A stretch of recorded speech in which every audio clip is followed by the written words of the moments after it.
আসসালামু আলাইকুম প্রিয় শিক্ষার্থীরা, গত ক্লাসে আমরা সি নম্বর এই অ্যাক্টিভিটি সমাধান করেছিলাম। তো আজকে আমরা সমাধান করব ঠিক তার পরবর্তী অ্যাক্টিভিটি ডি নম্বর। এখানে যে কাজটি করতে বলা হয়েছে সেটি আমরা দেখব কিভাবে সমাধান করতে পারি। দেখো, লেখা রয়েছে ইন গ্রুপস অফ 4, অর্থাৎ 4 জন সদস্যের একটি দলে তোমরা কাজ করবে। Prepare a summary in 100 words of the topic below. নিচে একটি টপিক দেওয়া রয়েছে, এই টপিকের উপরে তোমরা 100 ওয়ার্ডসের একটা সামারি লিখবে বা 100 শব্দের একটা সামারি তোমরা লিখবে।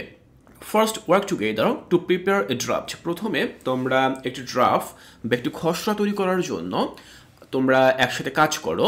When the draft is complete, যখন সেই খসড়াটি করা সম্পন্ন হয়ে যাবে, select A group member to read it to the class.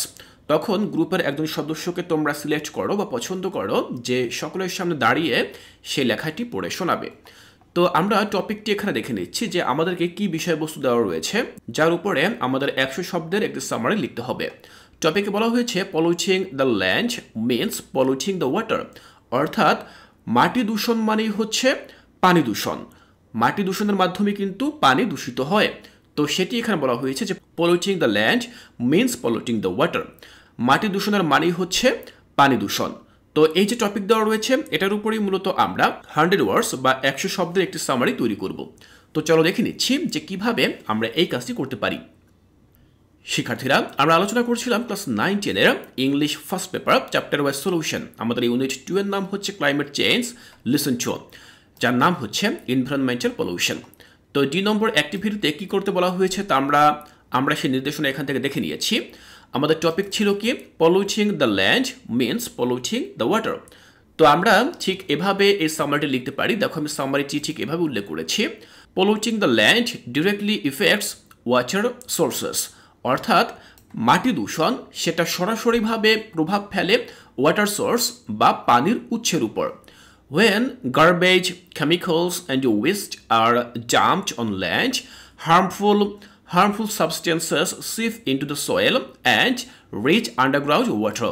দেখো সেটি কিভাবে বলা হয়েছে, যখন বিভিন্ন গার্বেজ ময়লা আবর্জনা, কেমিক্যাল বিভিন্ন রাসায়নিক দ্রব্য, অ্যান্ড ওয়েস্ট বিভিন্ন বজ্র, আর ডাম্পড অন ল্যান্ড যখন সেগুলোকে মাটির উপরে রাখা হয়, তখন কি হয়, হার্মফুল সাবস্টেন্স বিভিন্ন যে ক্ষতিকারক পদার্থগুলো রয়েছে সেগুলো কি করে, সিপ ইনটু দ্য সয়েল, সেগুলো মাটির মধ্যে ঢুকে যায়, অ্যান্ড রিচ আন্ডারগ্রাউন্ড ওয়াটার, এবং এভাবে সেগুলো ভূগর্ভস্থ যে পানি রয়েছে সেখানে গিয়ে পৌঁছায়। Rain water can also wash pollutants from land into rivers, lakes and oceans containing water. দেখো শুধু মাটির উপরে রাখলেই যে সেটা পানিকে দূষিত করে, ভূগর্ভস্থ পানিকে, বিষয়টা এমন না। এর পাশাপাশি আরও অনেকভাবেই হতে পারে, যার আরেকটা কারণ হচ্ছে রেইন ওয়াটার, অর্থাৎ বৃষ্টির পানি। যখন বৃষ্টি হয় তখন সে পানিগুলো কি করে, ওয়াশ পলিউটেন্টস, সেই সকল দূষণকারী পদার্থগুলো রয়েছে সেগুলোকে ধুয়ে নিয়ে যায়, কোথায় নিয়ে যায়, ইনটু রিভার্স, নদীতে নিয়ে যায়, লেকস বিভিন্ন জলাশয়ে, বা হ্রদ সেগুলোতে নিয়ে যায়, অ্যান্ড ওশান এমনকি সেগুলো মহাসাগরও নিয়ে ফেলে, যেখানে কিনা প্রচুর পরিমাণে পানি থাকে, আর এভাবে কিন্তু পানি দূষিত হয়ে যায়। আরও কারণ রয়েছে, দেখো, farming chemicals like fertilisers and pesticides often end up polluting nearby water bodies. এর পাশাপাশি আরও যে কারণ সেখানে বলা হয়েছে কেমিক্যাল, আমরা যে সকল রাসায়নিক দ্রব্যগুলো ব্যবহার করি, বিশেষ করে ফার্টিলাইজার, সার এবং কীটনাশক, পেস্টিসাইড, এগুলো যখন আমরা কৃষিক্ষেত্রে ব্যবহার করি সেগুলো কি করে, সেগুলো আশেপাশে যে পানির উৎস রয়েছে সেগুলোকে দূষিত করে।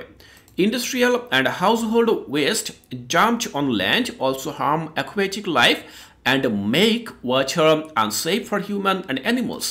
দেখো, আমাদের আশেপাশে যে সকল ইন্ডাস্ট্রিগুলো রয়েছে, শিল্প কলকারখানা, এমনকি হাউসহোল্ড অর্থাৎ আমাদের বাসাবাড়ির যে সকল ময়লা আবর্জনাগুলো রয়েছে বা বজ্রগুলো রয়েছে সেগুলোকেও কিন্তু আমরা মাটির উপরে নিষ্কাশন করি, আর এর ফলে কি হয়, সেগুলো কিন্তু আমাদের যেই আশেপাশের যে পানিগুলো রয়েছে সে পানিতে গিয়ে পৌঁছায়, এবং এতে করে আমাদের মানুষ এমনকি পশু পাখি যারা রয়েছে, এমনকি যে সকল পশু পাখি রয়েছে তাদের জীবনটাকেও একেবারে আনসেফ করে বা অনিরাপদ করে।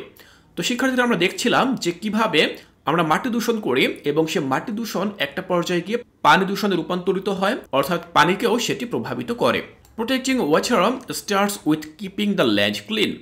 তো আমরা যদি পানিকে প্রোটেক্ট করতে চাই বা সুরক্ষিত রাখতে চাই, তাহলে সেটি কিভাবে করতে পারি? আমরা এটি শুরু করতে পারি ল্যান্ড ক্লিন, বা আমাদের যে জমিগুলো রয়েছে সেগুলোকে আমরা ক্লিন বা পরিষ্কার করার মাধ্যমে আমরা পানিকে সুরক্ষিত রাখতে পারি। Proper waste management, reducing chemical use and recycling can help stop pollution from spreading from land to water. দেখো আরও কিছু এখানে সমাধান বলা হয়েছে। সেটা কি বলা হয়েছে? দেখো, প্রপার ওয়েস্ট ম্যানেজমেন্ট, অর্থাৎ আমাদের যে ময়লা আবর্জনাগুলো রয়েছে, বজ্রগুলো রয়েছে, সেগুলোর যথাযথ ব্যবহার যদি আমরা করতে পারি।